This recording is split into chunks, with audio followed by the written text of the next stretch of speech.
It is Thursday, October 31st, 2024. Happy Halloween from Montreal. This is episode 7 of Night Talk with yours truly, Gary MacDonald, and... And yours truly, Eddie Tekalik. Okay, before we get down to business, Eddie, we have a little bit of explaining to do as to what happened last night. We had a significant internet failure, and we spent the afternoon and, part of last night, this morning, and this afternoon trying to track down exactly what happened. We think we've come up with a few ideas and solutions, and we worked through it. And we do have a backup in place if something happens and we lose Eddie for whatever the reason. He has a backup to get back in here and get in on the discussion and all of the fun. Do you have anything to add to that, Eddie? No, fun times, Gary. There's nothing like a little excitement in our broadcast, right? Yep. Well, it's live broadcasting, and you never know what's going to happen down the road. So. Anyhow, so before we get down to the rest of the business, a reminder that we do welcome your comments on YouTube. Log into the chat option to the right of the screen, and on Facebook. Post your comment as usual. We will feature as many comments as possible during the live stream. Well, Eddie, we're just days away from voting day in the U.S. presidential election. Both Republican candidate former President Donald Trump and Democratic candidate Vice President Kamala Harris are traveling the country making their final appeals, I should say. And what polls are showing is an extremely tight race, one where every vote's going to count. And that's always a slogan that people do put out there at election time. But you look at the election outcome in BC and how tight that was. And, you're looking at this and man, oh man, every vote's going to count. No question. Absolutely. And I guess there's a significant difference between the close race in the United States and the mud being slinged both ways, and I'm sure it's going to sling both ways after the fact, compared to the calm demeanor our professionals and our politicians accept defeat or hand over power as a result of an election loss. So a significant difference in terms of the extremes of the election between two countries. All right, so last week during the CNN presidential town hall, Harris was asked if she thinks Trump is a fascist. And I also believe that the people who know him best on this subject should be trusted. Again, look at their careers. These are not people, with the exception, I think, of only Mike Pence. These were not politicians. These are career people who have served in the highest roles in national security, who have served as generals in our military, who are highly respected. Talking about the person who would be commander-in-chief, not to mention what we know and what they've told us about how he talks about the military, servicemen and women, referring to them as suckers and losers, how he demeans people who have taken an oath to sacrifice their life for our country. And I do believe, Anderson, that part of this is why, even just this week, I traveled this state and others with Liz Cheney, former Congress member who was a very high-ranking Republican. She has endorsed me. Her father, the former Vice President of the United States, Dick Cheney, is voting for me. Over 400 previous members of the administration, from Ronald Reagan to both Presidents Bush to Donald Trump even, have endorsed my candidacy.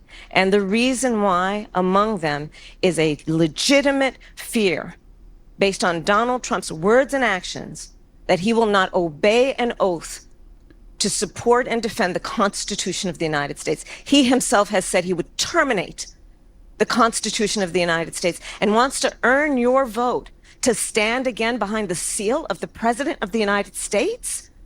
No one standing behind the seal of the President of the United States of America should be in that position saying they want to terminate the Constitution of the United States.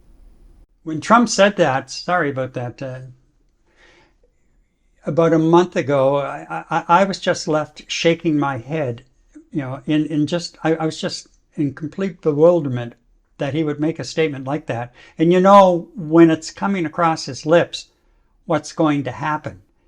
Somewhere along the way, he's going to try and pull this off. Yeah, and I think that's the scary part. I mean, you listen to comments like that. That's beyond rhetoric. I mean, I think a lot of the things he's saying nowadays, and I'm sure that his campaign managers are shuddering when he does speak, is he's actually speaking straight head to mouth. There is nothing in between where he realized what he is saying is potentially going to turn away voters from his ticket. And when you start speaking about admiring, leaders like Trudeau and wanting his generals to be, sorry, the leaders like, admiring leaders like Putin, admiring leaders like Hitler, and then mentioning to his former chief of staff that he wishes his generals were a lot like Hitler's generals. That's beyond rhetoric. This is just the way I believe he sincerely thinks. He sincerely thinks inside, and that's the scary part. What else is in there that he's contemplating and he hasn't expressed yet? And I agree with you, Gary. That's dangerous commentary coming directly from the ticket on the Republican candidacy and ticket for the president. Very, very scary in terms of what he's saying. And you and I have had many discussions, and we've listened to many of his former colleagues and former partisans, if you want to say, that are questioning his mental integrity to actually be thinking in those terms. And in certain forms of dementia, and you hear it very often, that your true nature starts coming out, your filters start disappearing, and I really believe we're starting to see not a little bit of that, but quite a bit of that, Gary. So it's very concerning to hear that from somebody with that type of influence in the country that's supposed to be the leader of the free world in all areas. In meantime, Harris closed the gap over the summer, Hmm. but she seems to have just peaked and leveled off. And some polls are showing where she is starting to lose some ground to Trump in certain ethnic communities. Albeit it certainly won't be the Puerto Rican community after Sunday, and we'll get into that a little bit later. But Right. with the polls that tight, like the one that I saw over the weekend, I think it was, or Monday at the latest, it showed Harris with 48% and Hmm. Trump with 47.2, I believe it was. I mean, Too that close to is, call. wow. If there ever was an election too close to call, that is it. When you've got numbers like that, for sure. There's no buffer zone. There's no comfort zone within both political parties or even the general population of the United States. There's absolutely nothing. And I think what's really interesting is yes, absolutely. Harris was on a tremendous upswing since she was actually deemed as the Democratic ticket. She's just completely leveled up, and as you were saying, she's losing some momentum, some steam in areas that she was going on the upswing. And you kind of think, what is it that she has said or has not said that would convince people that, you know what, I'm not going to vote for candidate Harris, and I think I'm going to give my vote to Mr. Trump. Well, on the other side, what has Mr. Trump said that will convince this individual not to vote for Harris? And we'll get into that later in terms of Trump's campaign. But golly gee, I'm telling you, I just don't understand the thinking of people where she's on the upswing in a particular electorate, and then all of a sudden she's on the downswing in that same electorate.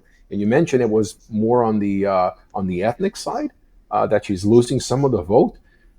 I just don't get that, especially when you don't hear any racial slurs from her or within her campaign or within her group of people that are moving forward with the Republican ticket for her. And on the other hand, all you're getting is ethnic and immigrant slander nonstop. Yet she's losing a potential immigrant vote. So I don't know, Gary, if you got your Houdini hat on, but I don't get it. I just don't get it. And even some of the Democratic pundits are starting to suggest that she has weakened and that she's not doing enough with the policy side of it and articulating her policies. On the other side, I kind of shake my head when I hear Vance and Trump say, well, you've had 4 years to do something. The one thing that they're missing or overlooking on purpose is the fact that she was vice president, not president. Yeah. And the role of the Well, vice president has, is very low key, and you don't have a lot to say about, the legislate. You may have some input during discussions, but beyond that, it's the president's ultimate decision. So when they throw that at her, I just think, like, really? Come on, give your heads a shake, people, if you're going to buy into that. Well, exactly. But then you think about, I'll call him Mr. Pence now, or I should be polite and call him former Vice President Pence. Where was he in those 4 years? He pretty much was in the background, probably further than Trump's wife. Yeah. I mean, you never heard from him. You'd never seen him. He rarely made an appearance. He rarely spoke. So, from a vice president perspective, typically you're in the background, doing your functions as a vice president, number one, whatever they may be at the end of the day, and also. We just lost Eddie's audio. What we'll do is we'll just move on to Trump was in New York on the weekend for a big rally in Madison Square Garden, and he hit on all of his key talking points. And yes, you guessed it, that included specifically immigration. Kamala, you're fired. I'm here today with a message of hope for all Americans. With your vote in this election, I will end inflation. I will stop the invasion of criminals coming into our country. And I will bring back the American dream. We need the American dream to come back home. Our country will be bigger, better, bolder, richer, safer, and stronger than ever before. November 5th, 2024, 9 days from now, will be Liberation Day in America. It's going to be Liberation Day. On day one, I will launch the largest deportation program in American history. I'm going to get the criminals out. I will rescue every city and town that has been invaded and conquered. And we will put these vicious and bloodthirsty criminals in jail. We're going to kick them the hell out of our country as fast as possible. And I'm hereby calling for the death penalty for any migrant that kills an American citizen or a law enforcement officer.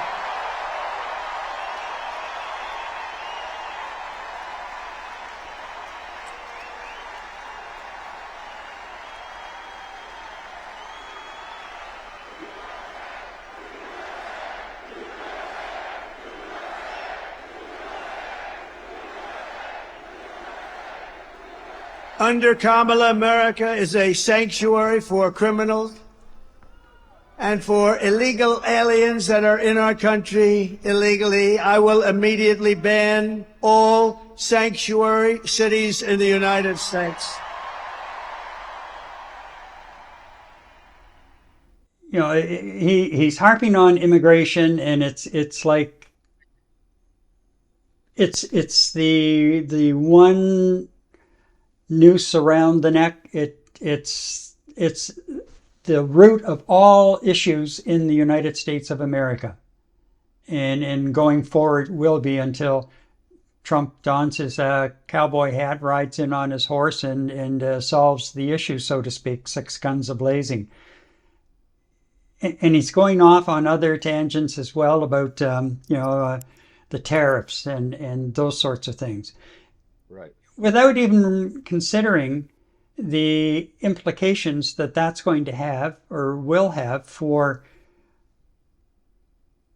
the global economy, and the immediate implications for the American economy. They think like all of a sudden it's going to rain dollars for them all, from the sky all over the United States of America. That ain't going to happen. Well, that's It, the message he's conveying, isn't it? yeah, exactly, Yeah. exactly. And he's got, he has a crowd that's buying into it.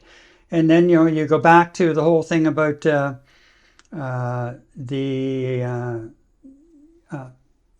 whether he's a fascist, and talking about on day one, he's going to be a dictator for one day. Well, Yeah. when, first of all, when have you ever known a dictator to be a dictator for one day? Well, as a matter of fact, any authoritarian, whether it's king for a day or whether it's a dictator for a day or strongman for a day, that just doesn't happen. So um, it's going to be a long. Believe it or not, people, I welcome. Sorry. Yeah, don't worry about it. Yeah, it's going to be a long felt pain of whatever happens if the man is indeed elected, and it's just mind boggling that we talked about. You mentioned that maybe some potential voters are or some of her own people, Harris's people, are saying she's not spending too much time or energy on more details on her policies moving forward, whether it's a foreign policy, whether it's the economy of the country or whatnot. Meanwhile, you try to pick up some sort of detail from the Republican Party, or the Trumpican Party, as I like to call it. You don't get any of that at all. So what is swaying people to continue to vote for Mr. Trump? Unless they had their mind set on voting for Donald Trump, and they haven't heard anything from Kamala Harris that would sway them to change their minds. I don't know. It's just mind-boggling that it's this close, and this close for this long. And I guess we're going to find out. Sometimes our polls wrong? Absolutely. We've seen that up here in Canada and in federal and provincial elections, where the polls would say everybody's neck and neck, and then there's a landslide victory. Do I think there's going to be a landslide victory in the United States? I really don't think so. It's going to be close. Typically, the popular vote is normally in favor of the Democratic ticket, the Democratic Party. For sure, Harris is going to get more votes than Donald Trump, but it's the way the electorates are set up, and the electoral votes is what actually counts at the end of the day, right? So it's going to be close right down to the wire, I think, which puts us into the next question. A possible defeat of Donald Trump, what is that going to look like thereafter?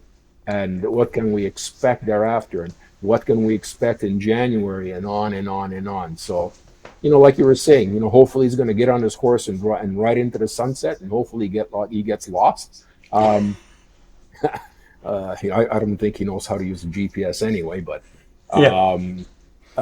and let him go in his sunset. He said that he's not going to run for any sort of political position after this particular run. Either that's by personal, choice, or he's just too old. I mean, he's the oldest running candidate for presidency as we speak right now, which was a problem when Joe Biden was running, but it's not a problem now that Donald Trump. Right. And he made a lot out of that, Yes, out of he the did. fact. Yeah, big time. And the So, media made a lot out of it too, yeah, except not as much today, which is that's a discussion for another day, right? yeah, for sure. And then Trump, and we're going to get into the rally and the warm up people in a moment, but after the controversy that swirled, especially regarding the so-called comedian, Trump said, well, I really didn't know who was going to be appearing and what they're going to be talking about. Right. You didn't have any idea at all. Yeah, okay. And I have swampland in Florida for sale and at a good price. So Yeah, we'll talk about that later. yeah, exactly. Um, and then because Biden yesterday, and Biden has a way of with his message, his words sometimes he twists his words himself without him realizing it. If you really watch him and listen to him, and he created a bit of a stumbling block for Harris yesterday when he came back and said about the garbage, tackling the garbage issue. And the way it sounded like he was saying that all Trump supporters are garbage. And of course, the Trump campaign jumped on that right away. And what does Donald do? The Donald hires a garbage truck with his name painted across the side of it, climbs up into it, although he had a bit of a problem getting up, and then sits there and answers questions from the media gathered around, hanging out the window with his vest on. And like, what kind of circus is this anyway? Really, it's an election campaign for one of the most powerful countries in the world.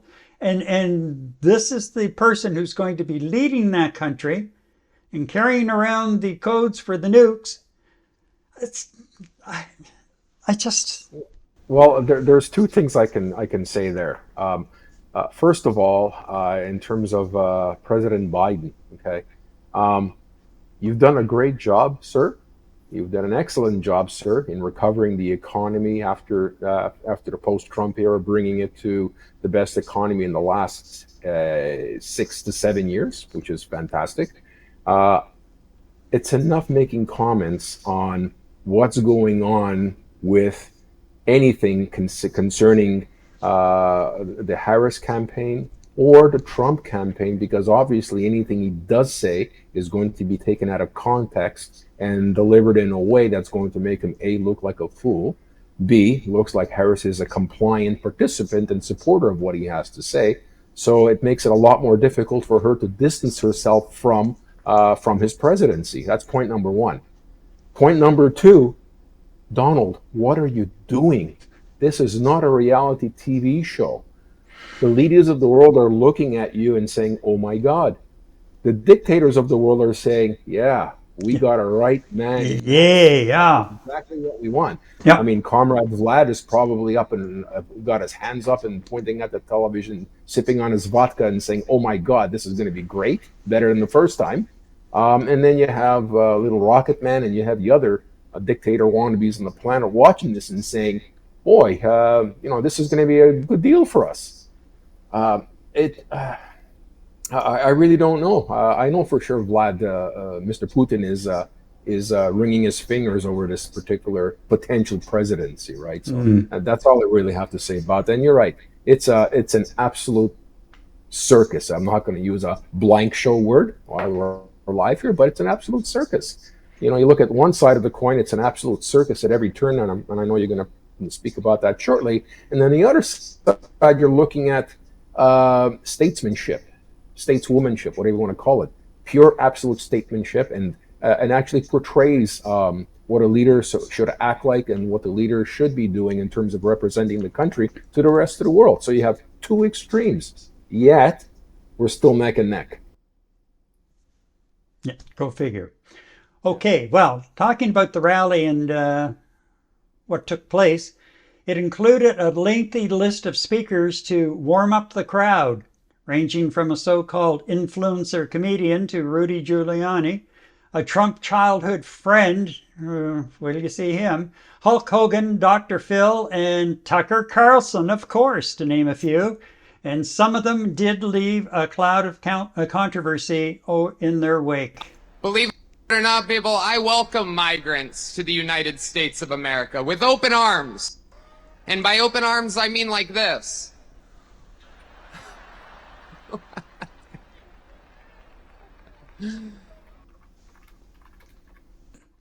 And that was the start of it. And I like, this guy is just unbelievable. And let's just pick up on where. It's wild. And these Latinos, they love making babies too. Just know that. They do. They do. There's no pulling out. They don't do that. They come inside, just like they did to our country. Republicans are the party with a good sense of humor. Hamas is not there for us. Iran is not there for us. They want to kill us. And the Palestinians are taught to kill us at 2 years old. They won't let a Palestinian in Jordan. They won't let a Palestinian in Egypt. And Harris wants to bring them to you. Maybe I'm speaking for the president and I shouldn't, but I think that President Trump loves Jesus followers at his rally.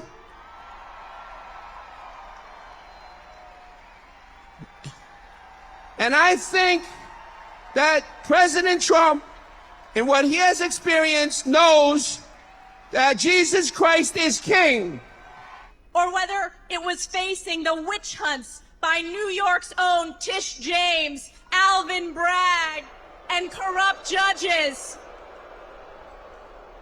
You know, after we fire Joe Biden and Kamala Harris, we're gonna fire Kathy Hochul, Alvin Bragg, Tish James. You're fired! A vote for Kamala Harris is a vote for Dick Cheney, and it's a vote for war, more war, likely World War III and nuclear war. The first reason that people like Donald Trump is because he likes them. That's why. And it's real. Affection is something you can't fake. I don't care how many times Kamala Harris would tell me she loves me, I don't believe her. I saw her kiss her husband with a mask on. A mask on. That's her version of love. It's fake. It's not real. I am a real American. Fight for the rights of every man. I am a real American. Fight for what's right. Fight for your life.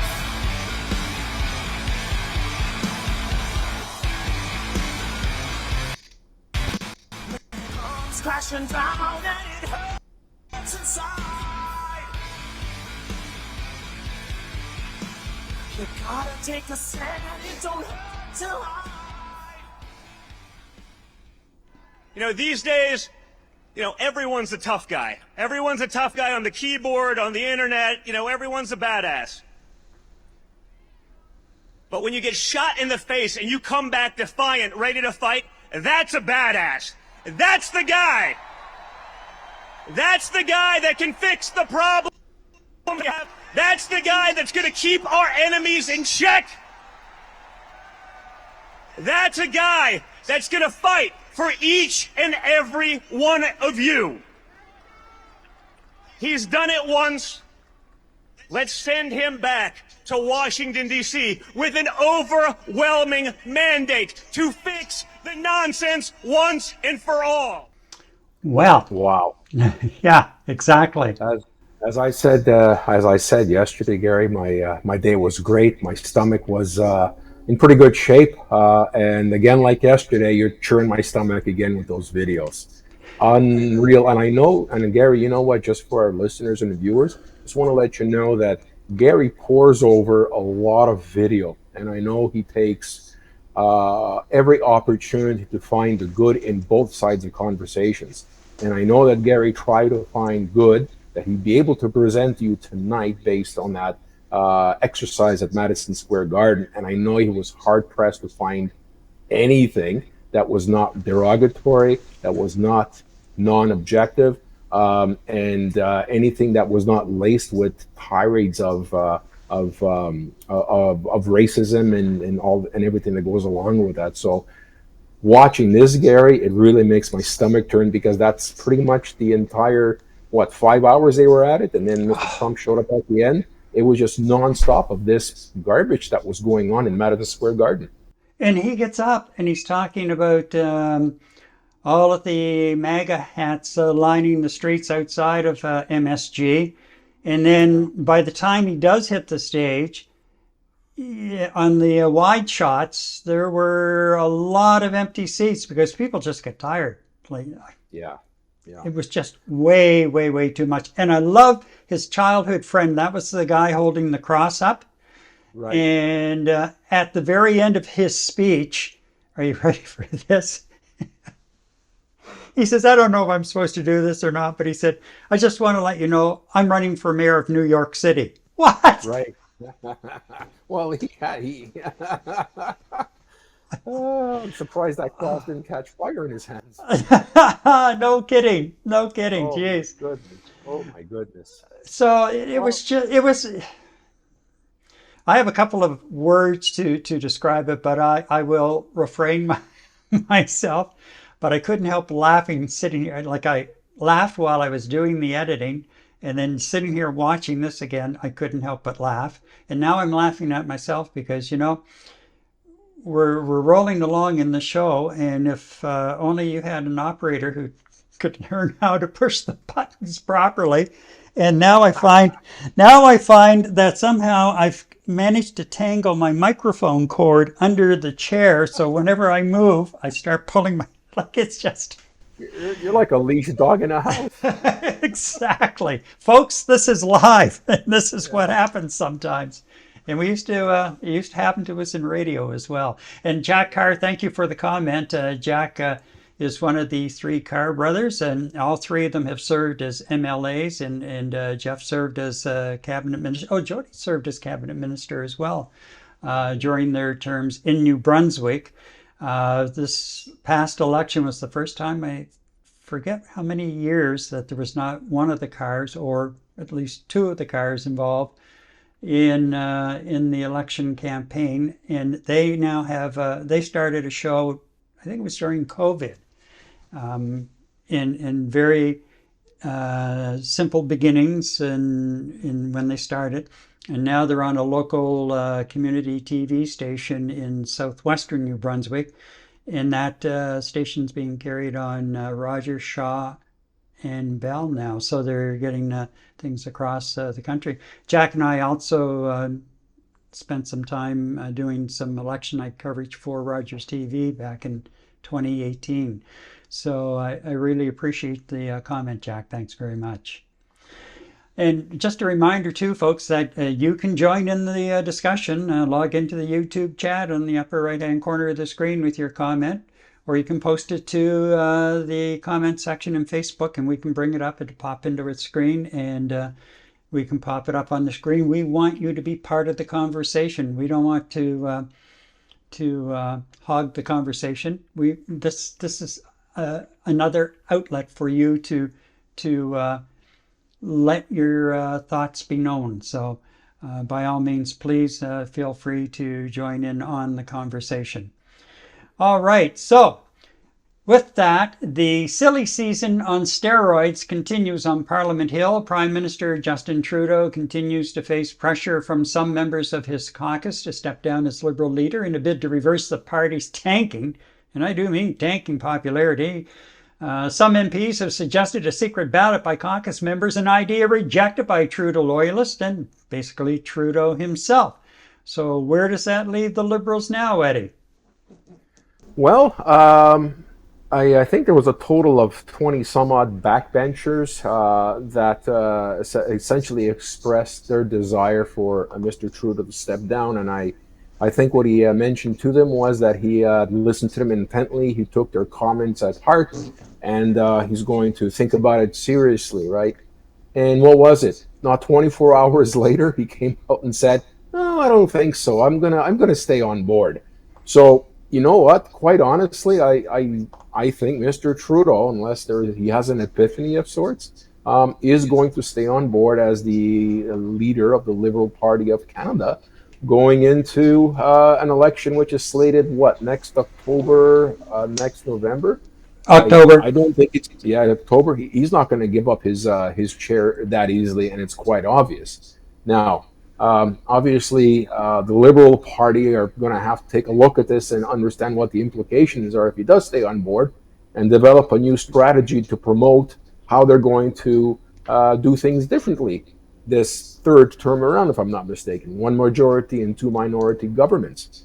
Um, I don't know how they can turn Mr. Trudeau's popularity around, let alone the confidence of the constituents of Canada to get them to feel comfortable and confident that Mr. Trudeau is the man. Um, what are they going to have to do? Basically say, well, Canada, what other choice do you have? And quite honestly, it's scary to look at what the other choices are in the other parties and what the other parties are presenting themselves. So what are we looking at here? Maybe another minority government? Or if the polls are right, we're going to have Mr. Poilievre holding a majority in the House. Um, I don't know. I really don't think he's gonna step down after this opportunity was presented to him. Or is his thinking, I am going to step down, but I'm going to do it on my own terms, not based on a bunch of backbenchers asking me to step down. Maybe that could be it. We might see him turn around in a month or two and say, no, I'm done. Thank you very much. I'm going to focus on my life now, and I'm still going to work as a civil servant in some capacity, or maybe he's going to go back to being a teacher. I don't know, but I really think he has to think about the well-being of the country first and foremost. Second, he has to think about the well-being of the Liberal Party of Canada. What you don't want happening is when Mr. Mulroney stepped down, and last minute stepped down, I think it was, and I think when the Liberal Party won the majority in that election, the Conservative Party of Canada weren't even considered an official party anymore. I think they had 2 or 3 seats. That's it, entire country. We don't want that happening to the Liberal Party, because then you don't have a voice of reason, if you want to call it, and you don't have a voice of middle ground thinking, a little bit left of center, a little bit of right of center, representing the a broad sense of views across the country. I think the Liberal Party does that the most. They stay right in the middle. I don't know, Gary. It's a little scary up here as well. I certainly hope Mr. Trudeau steps down, because the alternatives are not that. They don't seem to be that appealing to myself, at least, and some of the people I've spoken to. Okay. The scary part about it is that he's at a point now where it's damned if you do, damned if you don't. And it's more damned if you do, because we're 1 year, actually a few days less than 1 year away from the date, the fixed election date. And is that enough time by the time he resigns, even if he resigned tomorrow? All of a sudden, you've got a leadership campaign that's probably going to take place sometime in late winter, very early spring. Choose the leader, and then you only have a few months for that leader to put a mark on the party and start pulling new ideas together as for going into an election campaign a couple of months later in October. And he's also risking the fact that he's the least popular leader. His popularity is pretty much rock bottom. And if something happens and all of a sudden we have a non-confidence vote that's successful and his government is toppled, then they are stuck with him, leading them into a snap election. Unless the opposition can pull it together and convince the Governor General that they have the support of the House to form a government and form a coalition type of government. There's not a lot of time on the schedule either way, and the longer that this has been put off, the more the party's going to hurt either way. Whether he goes today, he goes tomorrow, he goes next month, or there's a non-confidence vote and bang, we're into a snap election, or at the very least, he's sitting suddenly on the opposition side, and then they're still trying to pull together a campaign, a leadership campaign. And on top of that, does he resign at that point, or does he get stubborn, get his back up in the air and stay where he is? That's the other side of it, and that's what we don't know at this stage. But I'll tell you one thing: the opposition has everything you and I just spoke about. I'm sure the opposition has sat down and you know exactly what the opportunities are for them here. They're in the driver's seat. I don't care if it's a Bloc Québécois. I don't care if it's the NDP. I don't care if it's the Progressive Conservatives. They know they're in the driver's seat. No matter what the outcome is of Mr. Trudeau's decision, the Liberal Party will have an uphill battle no matter what.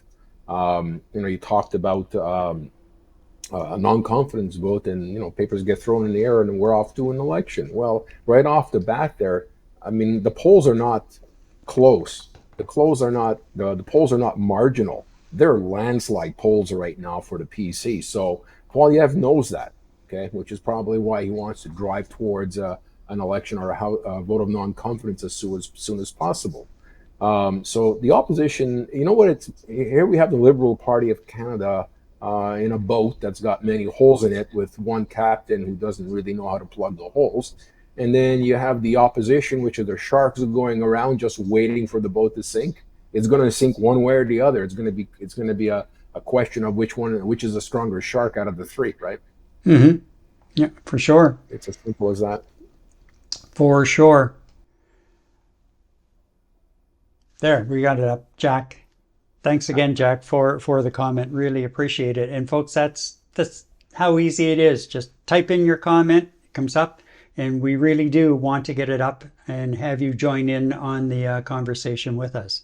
Well, while the MPs, Liberal MPs, kind of scratch their heads and try to make it like it's business as usual, Bloc leader Yves-François Blanchet says the Trudeau government is now living on borrowed time after he failed to get 2 bills passed by an October 28th deadline. He says he will now work to defeat the government on any non-confidence motion, something that won't happen anytime soon. Why? Well, Parliament seems to be bogged down at the moment by a procedural filibuster over the government refusing to provide documents related to foreign interference.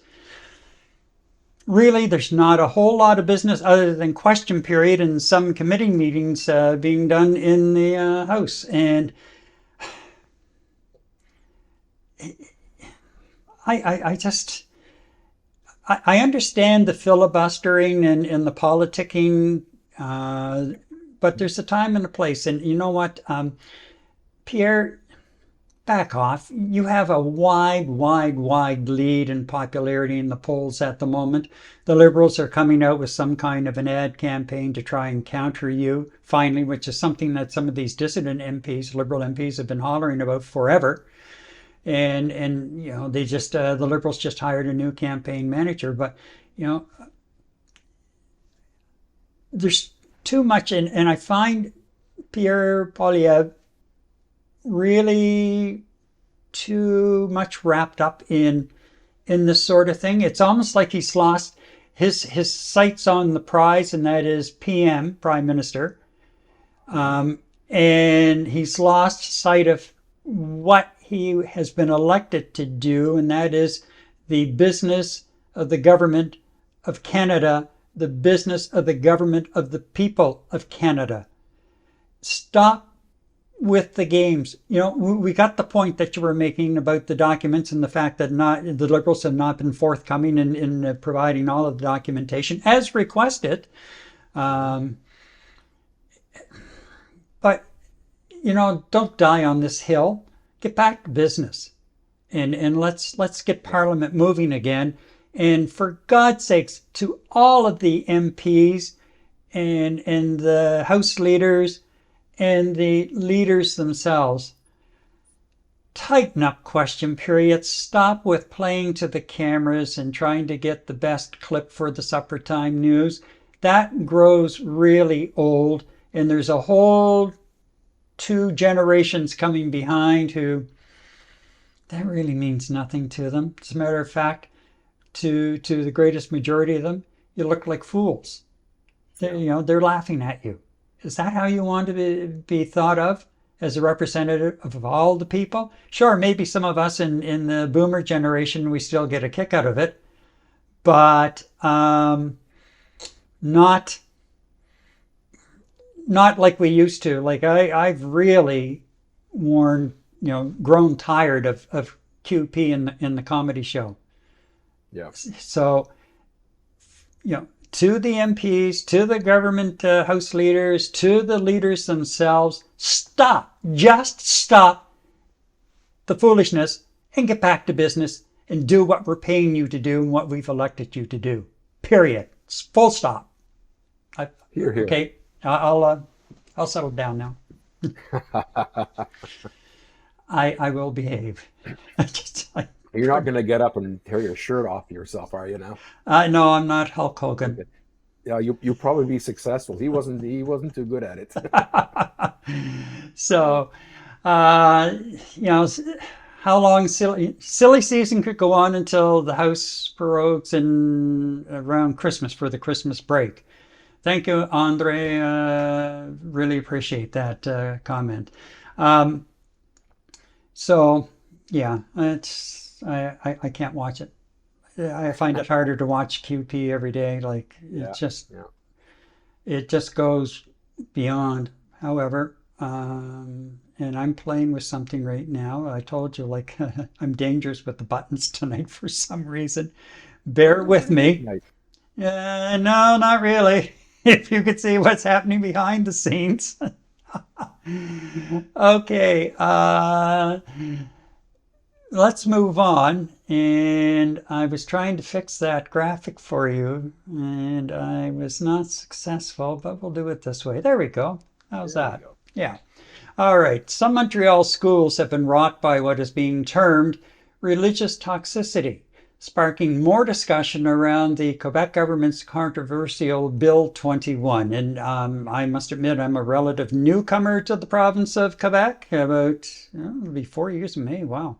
But anyway, so I was not here with boots on the ground, so to speak, to get a full feel for Bill 21 and all of the debate, just what I gleaned from, the various national newscasts. So, Eddie, you've been here, you've gone through it, you've heard other people who've been in the center of the discussions on this. So I'll let you lead off on this and help us kind of fill in what the hell is going on here. Yeah. Well, you know what? I'll before we get into the meat and potatoes of what's going on with Bedford Elementary School in Côte-des-Neiges, which is the subject of the discussion here. Bill 21, just very quickly, it's Quebec secularism laws in the entire province. At a very high level, to prevent civil servants from wearing any sort of religious insignia, like crosses on chains, hijabs, kippas, and turbans, and that type of thing, with people that serve the public and are in positions of influence.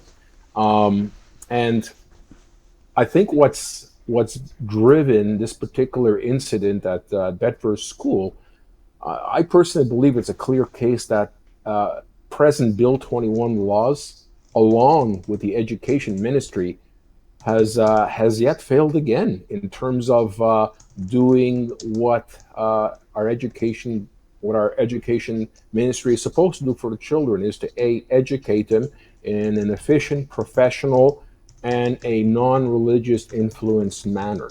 Okay, and what started with Bedford, what happened with Bedford now, this is something that's been brewing not for the last week, not for the last month, not for the last year. This has been going on for a few years now. So the government, in trying to hide behind Bill 21 and its laws, and not actually understanding how it came to be that years ago, that there were complaints logged by parents, and no one really did anything about it in terms of trying to identify and understand any wrongdoings in this particular school by a group of, maybe a smaller group of teachers, but now it's essentially 11 teachers that have been suspended, and I think some of them, their credentials were removed. So the accountability within the Ministry of Education and the accountability in the French school board, and let me correct that, the French school board no longer has the authority over schools in the city of Montreal. It's now handled by something called CSSDM. It's handled by the Centre de Services Scolaires de Montréal. Okay, now you have to understand where the level of accountability disappears here. School boards in general are elected officials. Okay, so they have to do a good job in order to hold on to their portfolios in following terms. So there's accountability from top to bottom. With the Centre de Services Scolaires de Montréal, these are not elected officials. These are people that are hired by the government. Now, as we all know, how much accountability do you find in government officials, or in some particular case, government employees, 9-to-5 employees, so on and so forth, so they don't take issues very seriously to heart. So all of this started something like 6 or 7 years ago, and today, Bedford Elementary School in Côte-des-Neiges, they essentially are 11 teachers short. As I mentioned, the red flags were ignored right across the board some time ago, so it got to the point right now where there were reports of teachers calling special needs students lazy. I mean, you have people that are on the spectrum, border of the spectrum, and they were basically called lazy. Students being demeaned in front of their classmates. Girls being told that they can't play soccer because that's a boys' sport. Teachers avoiding instructing their students or teaching mandated curriculums that are set by the provincial government. I think science was one of them, sex education was another one, and a couple of other subjects where they didn't actually pay too much attention to. So, and these were red flags that were raised by parents, and there wasn't very much movement on it. And you kind of look at this, and I summarize it as a lack of complete accountability and then oversight from 6 years back, 7 years back to where we are today. Just listen to what our political leaders in Quebec had to say. Mr. Legault, basically, it was basically fluff. He was saying they were trying to introduce Islamic religious concepts. Well, not necessarily. Maybe this is how they were brought up, and this is how they were taught to teach in wherever they came from, whatever countries they came from. So, a culture does follow, okay? You look at Mr. Plamondon, Parti Québécois Plamondon. What he's basically saying is, oh boy, Bill 21 secularism laws should be strengthened. Well, what's that going to accomplish in terms of oversight and management of what teachers are doing in schools? Not just today, not just for a day, but for the entire year. The Liberal Party of Canada, I forget who the deputy, the leader is there now. They're basically speaking about holding back $160 million of public subsidies from private religious schools, Catholic, Muslim, Jewish, Armenian, and whatever else we have in the city. Well, what's that going to do, right? And then you're looking at, and then the only thing that I found of value that came out of any political head, Marois Cedric, she's the liberal education critic here in Quebec. She called for the resignation of the CSSDM director, Isabelle Jalina. Well, I just mentioned 4 or 5 different people that have direct mandates and responsibilities for vast departments, vast groups, and political portfolios. She was the only one that actually pushed to have some action besides rhetoric in terms of we should be doing that. We're going to withhold this. We're going to threaten you. We're not going to get anywhere. And you know what, Gary? Montreal is such a huge, diverse city, which makes us extremely strong. We have the French mixing extremely well with the English. English, 85 to 90% population bilingual. We have all these wonderful people from abroad living in our city, which makes it so robust and so diverse. And, here we have schools being populated by the children of a diverse world community going to schools, right? And then on top of that, further making the situation more complex is the challenges the province of Quebec is having in terms of getting young people to go into education as a career prospect for them, right? There's a lot less people applying to become teachers in this province for a variety of reasons. We also have the situation where we just don't have enough teachers to go around nowadays. Our education minister said last year, I think you and I were chuckling over a couple of cup of coffees over this one, where he said, ladies and gentlemen, citizens of Quebec, you don't have to worry.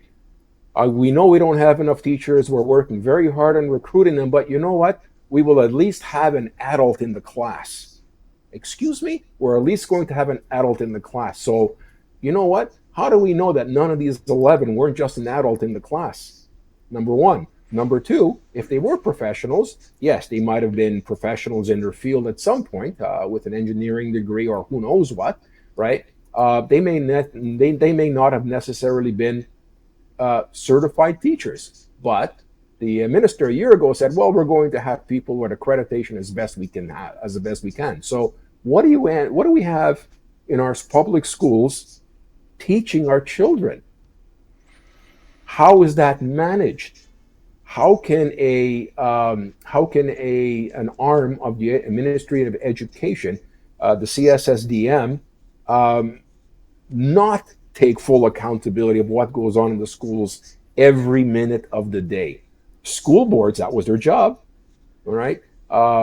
They're continuously trying to get up the English school boards in Montreal, which is why the elections are so important for our school board administrators, because they make sure our children are properly educated and they're in a very safe environment. So obviously, Bill 21 is not actually doing what the government thought it would do. The outcome is this particular Bedford school, and I think there's another 3 or 4 schools that are being monitored by the government now. We have another 3 or 4 schools that might be going through the exact same thing. How long did the CSSDM ignore the red flags from all of these institutions? And why hasn't the government done anything about it? And I think our education minister is now, coming on board, getting in front of a camera, and what politician doesn't like a good camera, right? Yeah. Coming out and saying, we need to get to the bottom of this. I need to find out what's going to be happening. I need to find out who's responsible. Buddy, the buck stops here. You've been in charge for how many years, and you haven't thought about asking these questions before? It just blows my mind, Gary. So, I think I'm going to have to get a drink right now when I tear off my shirt, because this is just absolutely ridiculous. It is just so unfair to children, and it's just so ridiculous that we have zero accountability from anybody that has anything to do with our education processes here in this wonderful province of ours. The job could be done so much better, but they refuse to do it, or they refuse to find solutions to make sure that our kids are being taught well, properly, and they're in a safe environment. I won't say any more because I'm going to blow up. Well, let me get back on a horse that I like to ride a lot, and that is, it's time for this country to come to the realization that the provinces have not done such a great job in handling issues like education and healthcare. And it's time that we had a national standard, because whether some of the older high-level bureaucrats, federally and provincially, can handle it or not, the fact of the matter is we are a very mobility-inclined group of people in this country. And it's the same around the world. And it's becoming more so with the millennials and the Gen Zers and whatever gen's coming behind them. The mobility factor is phenomenal. And not many are having children, but those who do decide to have a family, if they're moving around, they want to be able to provide a certain level of education to those children. And there's only one way you're going to do it, and that is for the federal government to step in. And you'll get the howling, oh, that's not a federal responsibility. Well, you know what? It is, because we have people moving back and forth for jobs and family changes and what have you in this country every day. Every day people are moving in this country, and families are moving in this country, and they expect to find a reasonable level of health care. They expect to find a reasonable level of public education, and it's not happening. And I think Ottawa is remiss in making the provinces accountable for the money that they ship to them for education and health care. And there's only one way to fix it. Somebody has to step in at the federal level and take the bull by the horns and say, it's ours. And this is what the expected levels will be. And the penalties are, you're going to have to figure out what you're going to do with the cut in funding if you don't meet a certain level. Yeah. And you're going to have to fund that difference on your own as a province. That's the only way you're going to get their attention and get things turned around. And the public school system in this country, there are some very, very dedicated teachers. And personally, you couldn't pay me enough to be a teacher.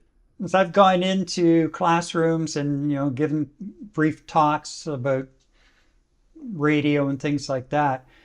And, all of these, it may be starting to ease now because people are much smarter, but a few years ago when I was going into the classrooms, they were all juiced up on sugar drinks and whatever else, they brought for recess and what have you.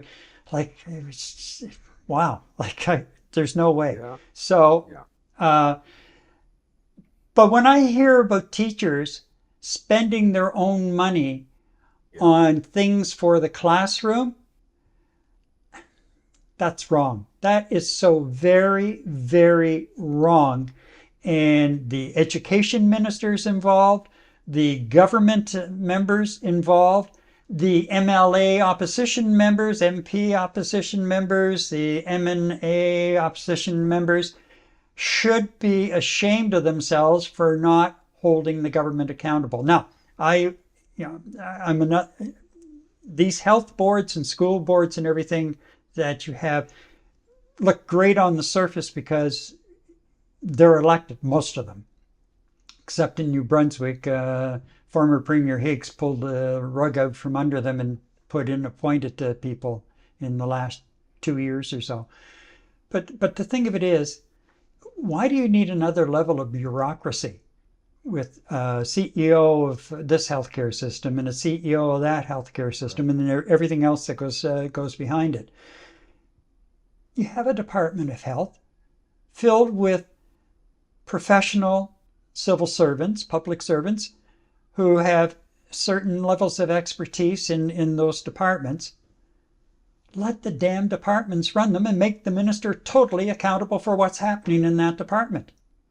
And that's even if it becomes like a national standard. It's up to the minister and his department to meet the minimum national standard. And if you exceed the national standard, bonus, because we're going to have much better educated kids to go out and compete in the field on a global basis. I'll get off my horse now. But I'll tell you one thing.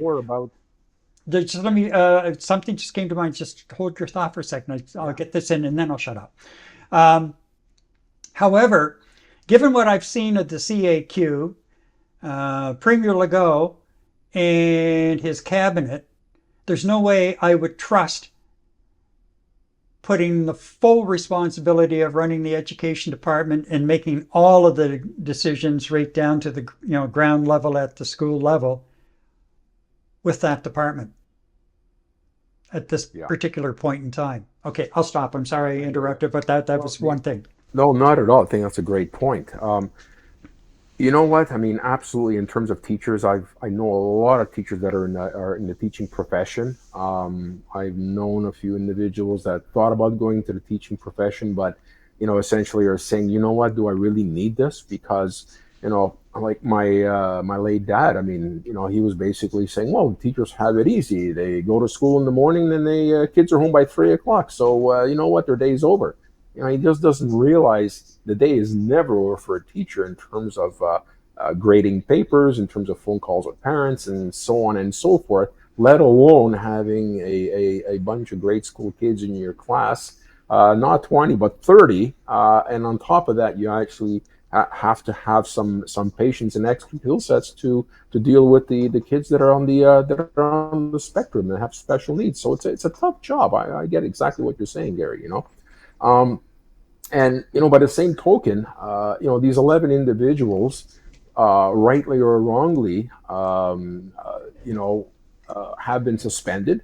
And there's further investigations and further questions are going to be asked in terms of what exactly went on, which is fine. Thank you, Minister.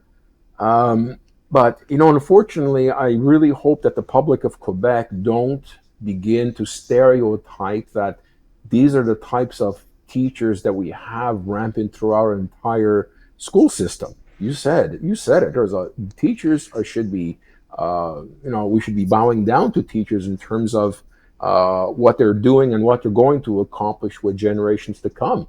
My hat's off to them. Not paid enough, treated like crap, no help.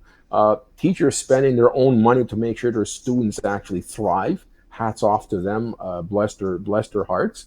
I hope that they don't generalize the way or they don't generalize the way teachers are throughout the entire province because of 11 potential bad apples. Okay.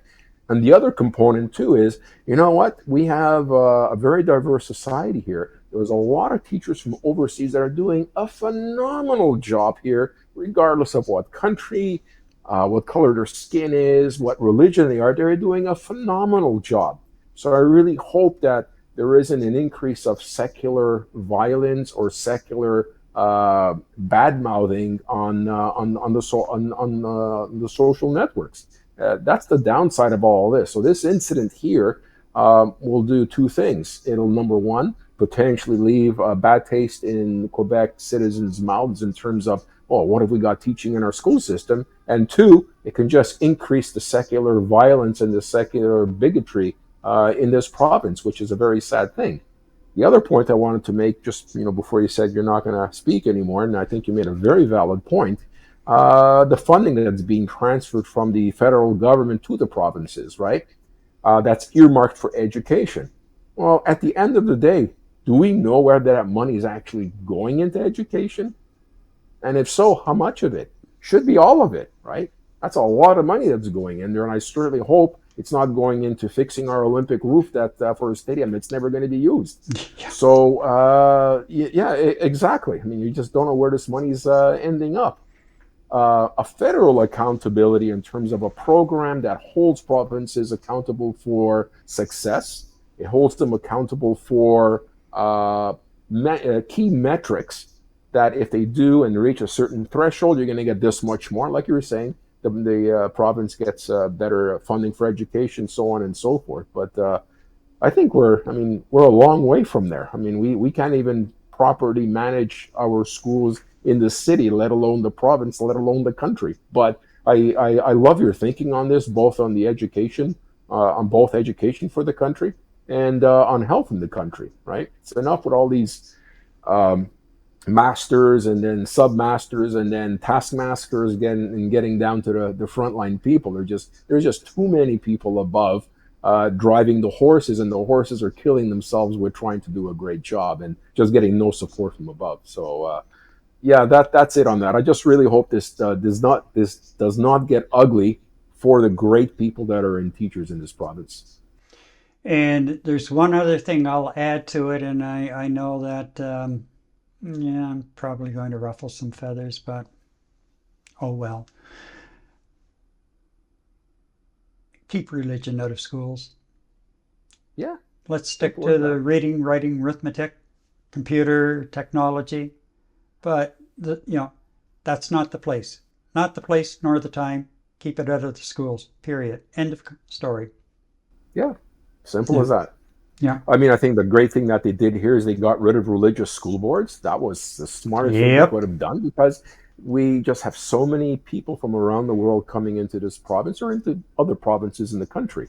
Got rid of the religious school boards. Once they did that, you can actually get people to respect each other on cultural grounds as opposed to religious grounds, right? Which is up in the air of, I mean, there's what, 3,000, 4,000 religions on the planet, and they're all right. How do you teach something like that? So keep Yeah. it out of the classes. Absolutely, absolutely. And then, our students can appreciate each other's cultural diversity from where I'm from, and I think in general they've done a great job of that. Now they have to make sure that that the teachers are actually not promoting any sort of religious teachings, or if they're indeed teaching curriculums in their fashion that they're used to in their country. What are the metrics measuring a teacher's performance in the classrooms? I mean, that's another question we should be asking as well, right? Yep. But it's we could talk about this for hours, Gary. But myself, I'm just worried about our children moving forward. My grandkids, who are going to be going, one of them is going to be going to school next year. What is she going to be facing? And she lives in a very diverse area of the city, which is great for her. What is she going to be faced with? We just want good education for our kids. We want them to be in a very, very safe environment. And listen, these people in power in the province are being paid by our tax money. Do the damn job, and do it well, which they're not doing today. Yeah. Exactly. Teachers are, the bosses are not. Yeah. Absolutely. Well, I think it's time that we move on because time is marching on overall. Time for an update on some of the provincial election campaigns. Voters in Saskatchewan have returned Premier Scott Moe and his Saskatchewan party for the fifth consecutive majority. Mm-hmm. And actually, here I am. I am the master button pusher tonight. Not. I haven't put us off the air, but it's been dicey at times as far as what's happened. This was a much closer election than what we have seen in quite some time in this province. Just over roughly half of the voters voted for the Saskatchewan party, and there's another half of the voters that voted for someone else.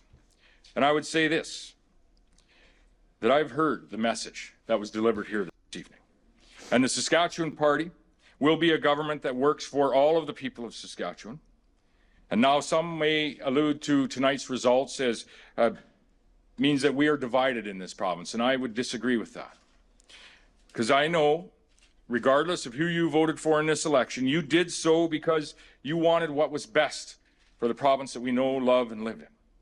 And in this, I would say that each of us is united. And I thank those that supported or voted for another party this election for the message that was delivered tonight. I've heard that message, and our team has heard that message. And we must do better, and we most certainly will. When you look at the results tonight, there are many people who voted for the Saskatchewan party in the past, but chose not to in this election. We have lost your support, whether it be due to management of healthcare or education or the cost of living pressures that we're all feeling in this province and across this nation. All of us in government, and it starts with myself, we're going to take a little bit of time, we're going to reflect on the message that was sent here this evening, to reflect on just what exactly that means. And you have my word that we are going to do that. Well, sorry about that. I have an itchy trigger finger when it comes to pushing buttons. That was Premier-elect Scott Moe of the Saskatchewan Party, winning the party's fifth consecutive majority government. Now there are recounts underway, but at last count, the Sask Party was projected to win 32 seats, one more than the 31 required for a majority. Moe says he hears the message voters have sent with his reduced majority. As you heard, he really did receive a message. The NDP on election night was projected to win at least 22 seats, and that is a significant gain for leader Carla Beck and her crew. Now, also in BC, finally, we do have final results from there. The election decided following recounts in 2 close seats and counting of mail-in ballots. The New Democrats, led by David Eby, have been returned to power by a very slim margin. The big story, of course, being the surge of the BC Conservative Party, led by John Rustad, a party that was virtually non-existent going into this election campaign. In Nova Scotia, Conservative leader Tim Houston is sending blue nosers to the polls November 26th. Calling a snap election this past weekend, 8 months before that province's fixed election date of July 15th, 2025. Houston says he decided to go early because his party is ready to make significant investments to improve affordability and the housing crisis, and he feels it's only right Nova Scotians have their say. Wow, how about that for a politician actually giving people their say on major decisions? And in New Brunswick, the province's first woman premier, Susan Holt, will be sworn in along with all MLAs on Saturday in Fredericton. Holt will also unveil her cabinet Saturday afternoon. And that is a wrap on this week, Eddie. Any final thoughts? Yes, it is. No. The only thing I want to comment on is what I mentioned on the outset of our broadcast tonight. Is you looked at the Premier of Saskatchewan, elect President, Premier of Saskatchewan, eloquent, professional, acceptance of what his constituents were saying. Let's move forward and work together. I really hope we're going to see this next week, but doubt it. Yeah. Look at this is the way I expect, and the way the world expects leaders to behave and act. So I just wanted to circle back to what I said at the beginning of our broadcast. And something I should note too about the Saskatchewan election results. Apparently, Saskatchewan is a big, wide open province. Apparently, in this particular vote, there was a real division between the urban areas and the rural areas as far as the way the vote counts went. So, and the Sask party's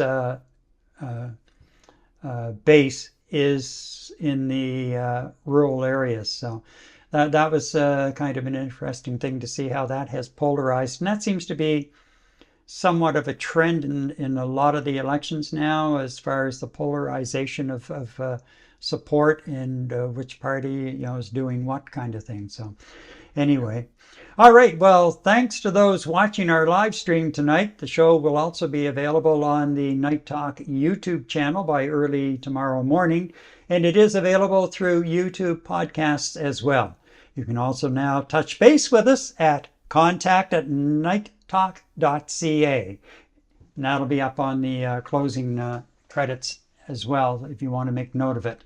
So from Montreal, happy Halloween. Have a safe night tonight if you're out trick-or-treating or just tricking or treating, whatever it is that you do. Have fun with it, and we will return in 7 days. Good night from Montreal.